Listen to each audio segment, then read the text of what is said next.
Hello and welcome to Sustaining the Flow, your water reuse podcast with me, Matt Hull. And me, Guy Ellerton. This is your one-stop shop for everything water reuse. Each episode of our new podcast will cover a different topic, but this week we're keeping things light. What are we covering, Guy? So we'll be looking into water reuse and why it's needed, how it can be implemented. So whether you're a beginner in water reuse or you're more advanced, have more knowledge, this podcast is for you. So you may be wondering why we're here, why we're doing this podcast, and what qualifies us to do this. Well, here at Storm Saver, we've got over 2,300 rainwater harvesting systems, fully operational and saving a lot of water around the UK. We also have a maintenance team who maintain over 1,500 systems across the UK, and this is something which is getting bigger and bigger, not only maintaining our systems, but everyone's out there. Our main goal is to save water for absolutely everybody. The lifetime aftercare approach to us is so important. It's not just about getting the system in at the new build stage, it's also making sure that that system is being maintained and is saving water for the long term.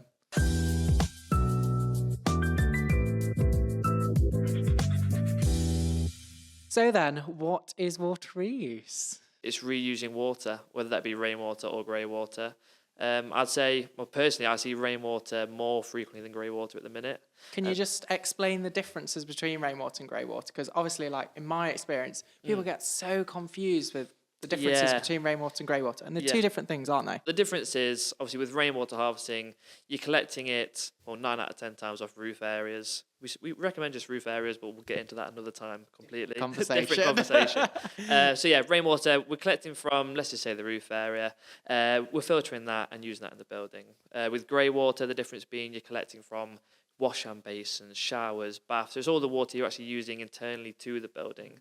And then you're filtering that, cleaning that, and reusing that. So they're the main two differences. It's the source. It's not just kind of building designers and building developers that are contacting us and, are asking more about rainwater harvesting, greywater recycling. It's actually water companies, housing developers. It's a whole range of people who are now starting to get excited about this technology, and that's exciting. Yeah, it is. Obviously, in this kind of industry, that we're working in it every day, so we see its potential, and that motivates us. It's very exciting for us. Yeah. But now seeing that chain reaction of, well, like you say, water companies getting excited about it.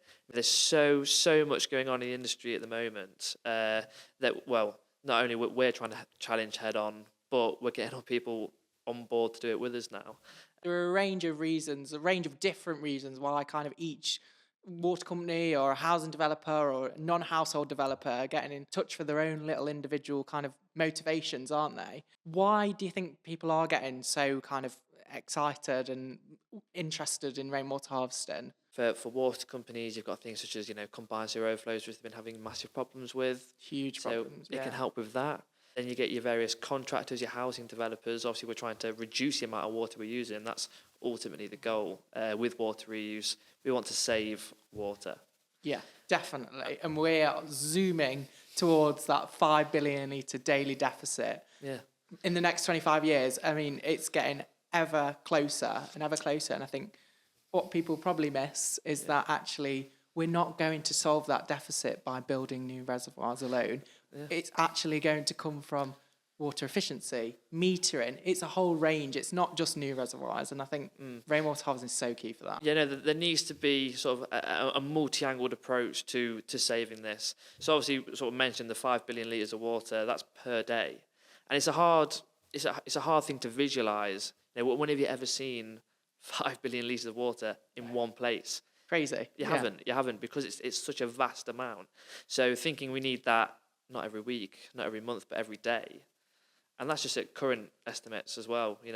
If populations keep going up and so on and so forth, that number may even increase. Definitely. So it's something that we really need to start focusing on today in order to make a difference. Definitely. And people, they do kind of fixate on the water saving side, which is right, and we want them to do that. But a lot of people do forget that it can actually reduce your surface water, and I think that's so important now. Obviously, like you referenced there, the combined sewer overflows, it just makes sense, and that's for us, like, obviously we're trying to kind of get the message out there. It makes sense to do this. It's the right thing to do. we're all talking about carbon, we're all talking about energy, and now it's water's time to shine. We've got an opportunity to do that. Perfect example. I mean, solar panels, you look, 10, 15 years ago when solar panels were the big thing, and everyone was thinking, oh, do I take it seriously? Do I not take it seriously? And I think we've almost surpassed that with water now, and it's starting to come to the forefront of, okay, we need to make a difference. We need to do X, Y, and Z to make sure that we're making up for the deficit. Just for the environment as a whole, for communities, it's such a positive thing. Definitely. And solar panels, whilst we're on the topic of solar panels, I've just got a new build, so I see the value in solar panels, and we actually generated £1.70 more electric last week than we used. I mean, as a consumer, that's amazing. What if we could replicate that piece for water? With water efficiency, it's so hard to change that behaviour. With rainwater harvesting, you are not doing anything differently from a consumer perspective anyway. A fantastic example. So everyone's got a toilet in their house, and new developers will put in your big button and your small button on your toilet for your large and small flush. It's very easy to just press either one of those without paying attention. I mean, a lot of people don't really know what they mean. No. So they just press both at once, and you end up using the same, if not using more water. So replacing what you're using, so then that habit doesn't have to change, it's great for everyone. What's most applicable is that mitigating that behaviour change, and what an opportunity that is. If we're able to make all these little changes, then that's going to make a massive impact, which is why we're already seeing it on a lot of commercial buildings that we work on. I suppose in the past it was more so your big commercial sheds. And what's a shed? Oh yes, the big commercial shed. So that's just, when you're driving down the motorway or your A roads, you see these big industrial units, usually warehouses. So all your big supermarkets will have one. So essentially, they're just distribution sites. And that's something where a couple of years ago, they were really taking the forefront in the commercial sector on rainwater harvesting systems. So I suppose that's kind of where it all started to sort of accelerate. It's gone more into that kind of single living accommodations, so like you see at universities. So it's starting to go in more towards that domestic kind of layout, which is really interesting. Yeah, definitely. There's so much opportunity in terms of the domestic side of things. I mean, as a business and other businesses as well operating in the sector, we've kind of put our eggs all in the commercial non-household space. But we've got the same challenges in the domestic space, and there's so many challenges to solve, and there's ways to do it. Well, essentially, in water reuse for rainwater harvesting, all you need is a roof area or a collection area and somewhere to store that water. If we can do those two things, we can send it to, and points of use need to be. Obviously, Greywater, a bit more difficult just because the level of filtration that's needed. Which would you look at reusing first, rainwater or Greywater? Always rainwater first. Just because I suppose for a client, it's more cost effective. It's cleaner. Time. It's cleaner. Exactly. Rain doesn't fall from the sky dirty. So as long as you maintain your collection area, then your water is going to be as clean as that. Every new build, whether that's a domestic or a non-household, that we build now compounds the problem if it's not installed with water reuse. Yeah. I always refer back to the Ricardo report done in 2017, I believe, and that found on average that retrofits were 50% more expensive. Now, that's not discrediting retrofits because they have their place, but it's a serious issue that these properties that are going up, non-household and domestic, they need to be installed with water reuse, or at least, as a minimum, those dual pipework systems. Yeah. Whether we pump mains water through them for now, yeah, until a time where we come back to retrofit. The second thing, so from a developer, obviously we're seeing more people wanting BREEAM ratings and high BREEAM ratings. What can rainwater harvesting and greywater recycling do in terms of those?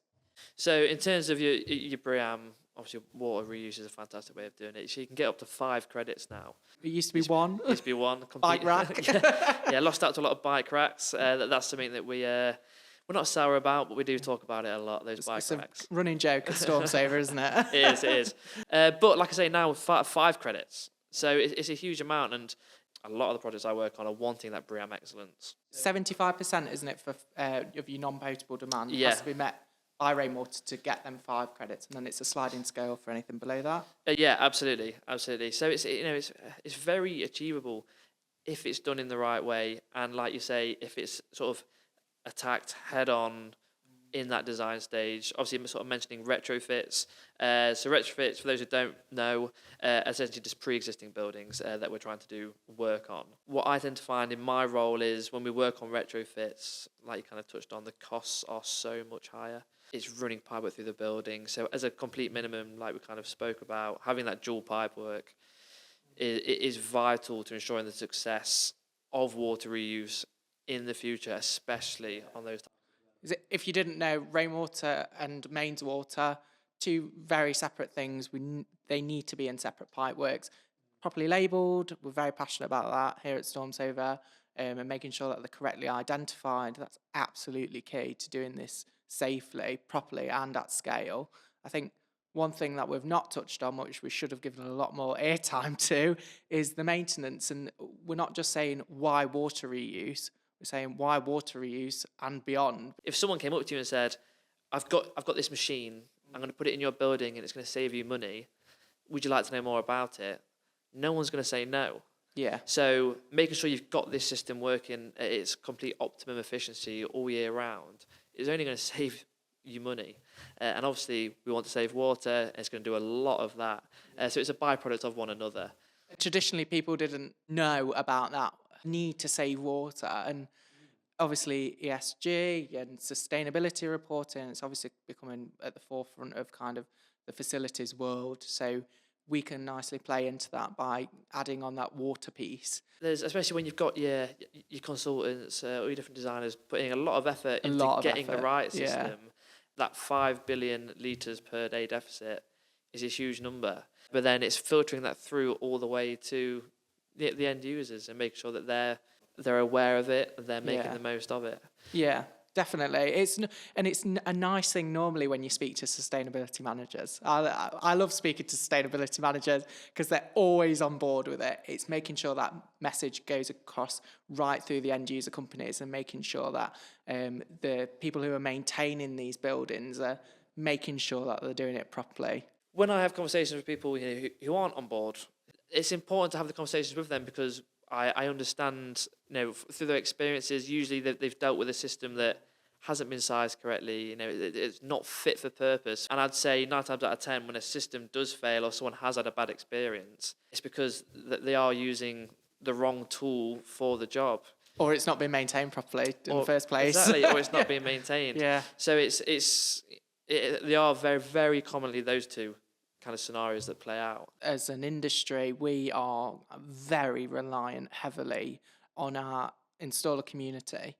So we've got to make sure that we are, as manufacturers, as suppliers, are actually kind of educating those installers as best we can, because if not, they're going to attach the wrong points of use to the system potentially. Yeah. And that's where we've sized the system for 10 toilets and it's actually serving 50 toilets, but we didn't know about that because it's been attached to the wrong things. So that is so important, and I think that has got to be a huge talking point, and I'm sure it's going to be a whole nother podcast episode in itself. Yeah, it could be, because there's a very specific way to get that right. And I say, in my opinion, that's the most important thing to get right. Because ultimately, if your storage tank is the wrong size, then yes, you're not going to save as much water. But your system could still work very well, and you could still save a good amount of water. But as soon as we start getting into all the internal equipment and make sure that's sized right, that's where, as I say, a conversation needs to be had. Because as long as that bit's right, we can really, really make a big difference. Yeah, and people say, have we got enough kind of installers in the industry to do this? Well, I always say, look at heat pumps, or look at, gas boilers are being phased out, obviously, over the next kind of 2 years, 3 years in new build homes. Look at how many people, how many electricians and installers are going on these heat pump courses. Yeah. What's to stop that happening with our rainwater harvesting installation community? We're seeing it more and more and more. People that are looking into rainwater harvesting, they're saying, I've been on site, we're seeing more of these being built. Can you teach us more about them? Can you show us this? Can you show us that? which is, it's great to see. People are getting interested in it. They're noticing that the popularity is really starting to increase. And when that happens, it's just going to be a snowball effect. Definitely. And kind of, what would you say the one thing that needs to happen to make sure that rainwater harvesting gets installed safely and at scale? What is the one thing? The one thing that needs to change, in one word, is legislation. Oh, God, yeah. Which is... It's been a long battle. It has been a long battle. And it's something which is getting there slowly. What I've seen in the past year and a half to 2 years is rapid acceleration in awareness of the challenges. The Water Industry Act 1991, for example, needs a massive overhaul. Yeah. That's my one kind of key takeaway, is that we're starting to see more awareness of this now. Legislation, it's got to happen. But we're seeing people, amazing people like Enabling Water Smart Communities, the Off-Water Innovation Fund project. We're starting to see them get on board now. And that is just carrying the industry in a way that we hope can only influence legislators even more.